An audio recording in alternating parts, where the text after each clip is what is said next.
Hey, on se retrouve pour une petite météo des luttes et ça fait déjà une semaine que c'est l'été. Et qui dit été, dit plage.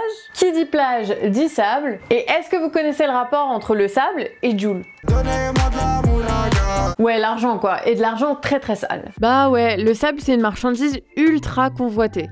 Vous saviez que c'est la deuxième ressource la plus utilisée après l'eau? Le verre de tes fenêtres ou celui dans lequel tu bois ta bière, il y a du sable. Dans ton portable ou ton ordi, il y a du sable. Dans ton logement et tous les trucs qui sont faits en béton, il y a aussi du sable. Et ces granulats deviennent de plus en plus rares. Si rares que des mafias s'emparent du business du Maroc au Bangladesh sur le dos d'ouvriers à peine payés et tout ça pour faire le bonheur de ceux qui se font vraiment de la moula, les promoteurs. Et ouais, le sable il est surtout utilisé pour la construction, majoritairement en Chine qui construit des logements à une vitesse folle, mais aussi à Singapour pour étendre la surface de ses îles, ou aux Maldives pour faire face à la montée des eaux. C'est du delta du Gange que viendra le salut des Maldives. Après, il y a aussi des projets conceptuels, comme à Dubaï avec la création d'un archipel d'îles artificielles pour laquelle il faut importer du sable depuis l'Australie, puisque le sable du désert, lui, est inutilisable. 500 millions de tonnes de sable, tout ça pour que le chantier soit abandonné. C'est 50 milliards de tonnes par an de granulats qui sont extraits et comme tu l'imagines, les réserves s'épuisent. Et plutôt que de questionner les procédés de construction, les multinationales de BTP s'engouffrent et agrandissent leurs sablières partout où c'est possible. Comme c'est le projet à Saint-Colomban en Loire-Atlantique, une région fortement victime des choix écocidaires comme le montre un rapport du GIEC local. À Saint-Colomban, Lafarge et GSM, deux leaders mondiaux dans les matériaux de construction, comptent bien étendre leur carrière sur 70 hectares, puis ensuite sur potentiellement 400 hectares pour extraire toujours plus. Alors, ils spéculent sur les terres, les achètent à des prix imbattables et s'organisent juridiquement pour contourner le SCOT, un schéma de cohérence territoriale qui vise à protéger l'espace et à pérenniser les activités agricoles jusqu'en 2033. Des dizaines d'exploitations agricoles ont disparu et l'accès aux terres est devenu impossible. Les cimentiers endorment les élus tels de bons petits marchands de sable. En creusant, les carrières dévoilent les nappes phréatiques à ciel ouvert, provoquant l'évaporation à Saint-Colomban de l'équivalent de la consommation en eau de 30 000 personnes par an. Plus généralement, l'extension de ces carrières, elle agrandit les plaies qui sont à ciel ouvert et la vie devient impossible. La faune et la flore qui étaient disparaît et a peu de moyens de retrouver son état initial. La poussière, le trafic des camions, les explosions, tout ça, ça provoque des nuisances et de la pollution pour la nature, mais aussi pour les habitants avoisinants. L'association La Tête dans le Sable réunit 650 habitants du coin et s'oppose à cette extension ainsi qu'à une plateforme de distribution de légumes de maraîchage industriel qui pollue l'eau et dont il dénonce aussi l'exploitation des salariés. Et alors que l'ONU vient de déclarer un état d'urgence des océans, le domaine maritime reste jusqu'à aujourd'hui propice au projet d'extraction de sable en raison d'un vieux code minier datant de Napoléon qui vient tout juste d'être réformé. Et cette extraction, elle détruit les fonds marins et avec elle des milliers d'espèces et elle érode des plages qui disparaissent de plus en plus. Ce sable est pourtant trop chargé en sel pour la construction et du coup il entraîne l'oxydation accélérée des armatures et réduit considérablement la qualité et la durée de vie du béton, comme on peut le voir au Maroc. À Casablanca, il y aurait un effondrement en moyenne tous les 3 mois. Selon la Fédération nationale du bâtiment, on dénombre 60 000 accidents par an sur les chantiers au Maroc. La majorité sont liés à des structures de béton qui s'écroulent.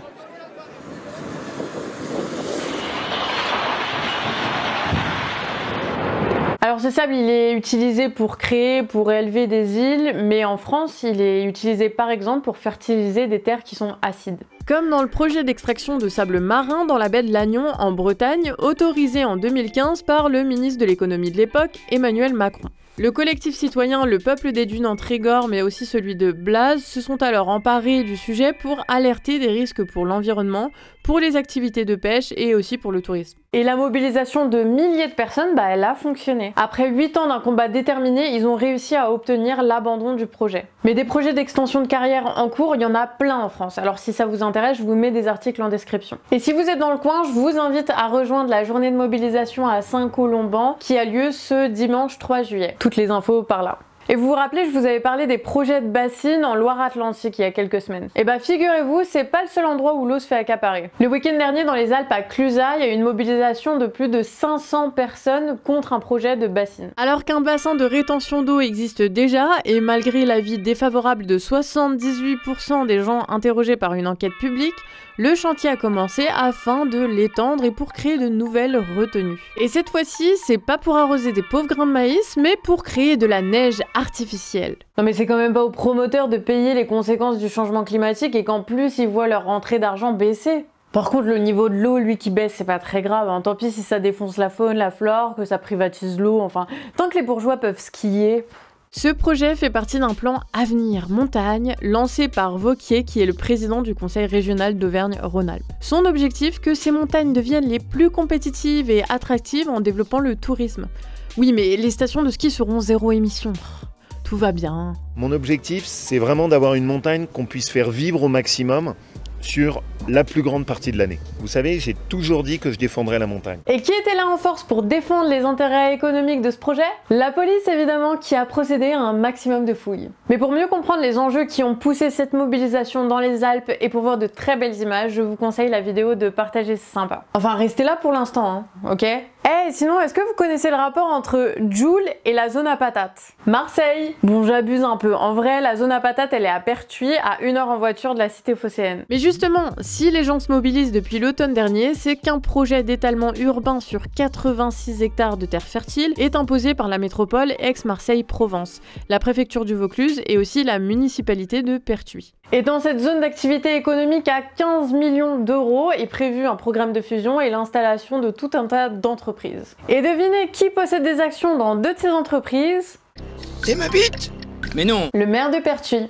Et ouais. L'entrepreneur a bien le droit, si son entreprise prospère et qu'il a l'honneur d'être maire, de la développer dans la commune. C'est la moindre des choses. Conflit d'intérêts, bonsoir!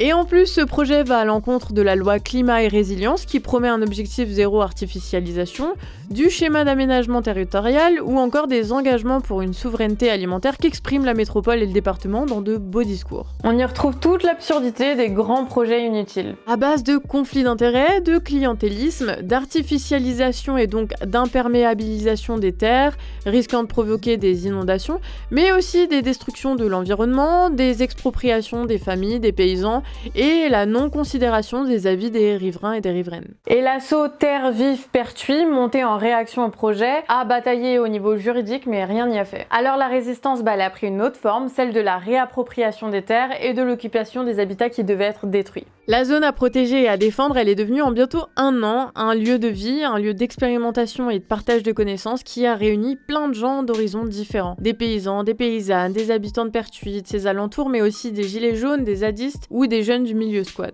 Un foisonnement qui a fait la richesse des mobilisations et des rencontres, mais qui se heurte au mépris des différents acteurs du projet d'extension. Plusieurs démolitions illégales avaient déjà été entreprises par le maire de Pertuis, mais cette semaine, mardi, c'est l'expulsion qui a commencé.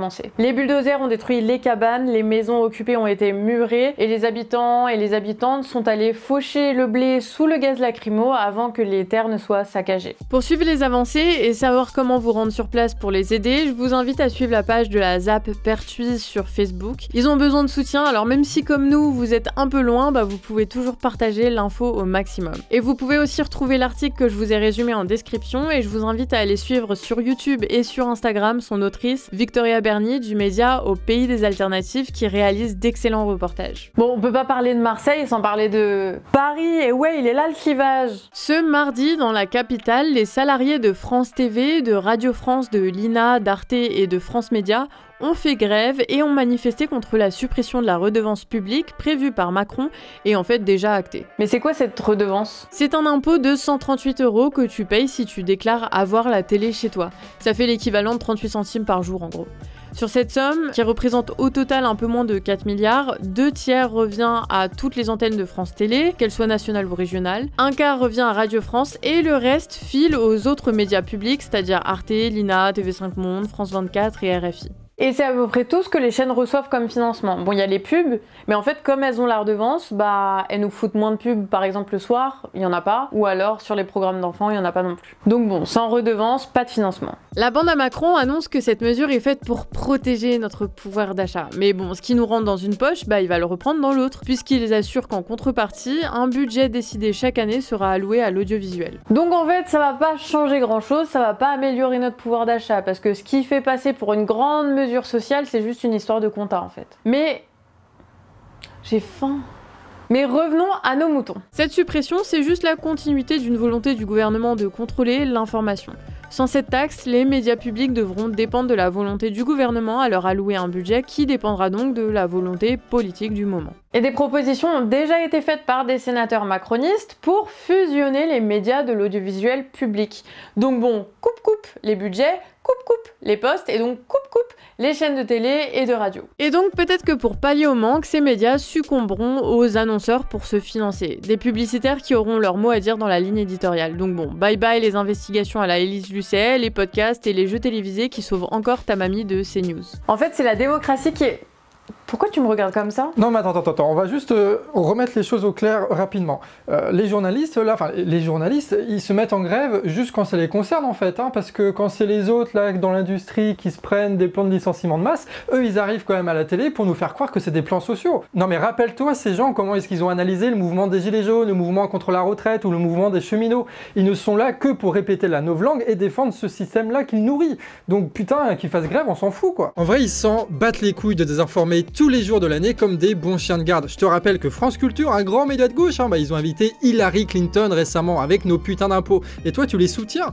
Ils s'en battent totalement la race d'Assange. Ça veut dire qu'ils acceptent que les États-Unis leur imposent leur ligne éditoriale.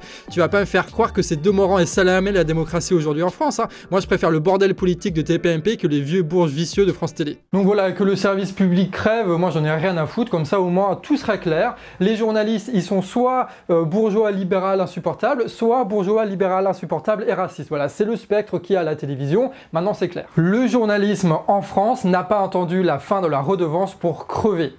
Et le journalisme en France n'a pas besoin de la redevance pour exister, il n'y a qu'à regarder ce qui se passe sur Internet. Et ça va leur faire bizarre à tous les journalistes de devoir travailler pour mériter leur salaire. Hein. Faut être de droite des fois.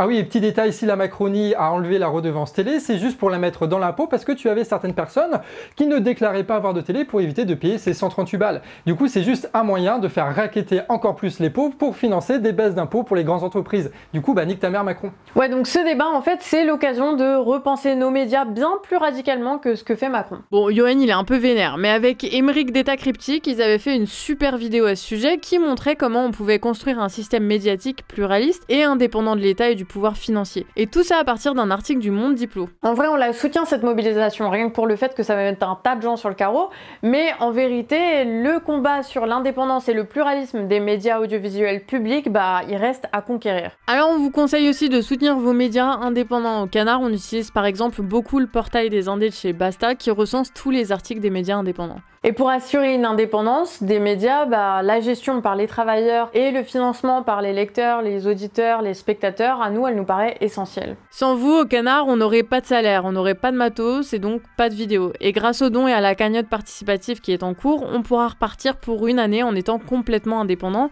et sans jamais avoir besoin de publicitaires véreux pour ça. Et en prime, on a une transparence totale de notre compta que tout le monde peut consulter en description.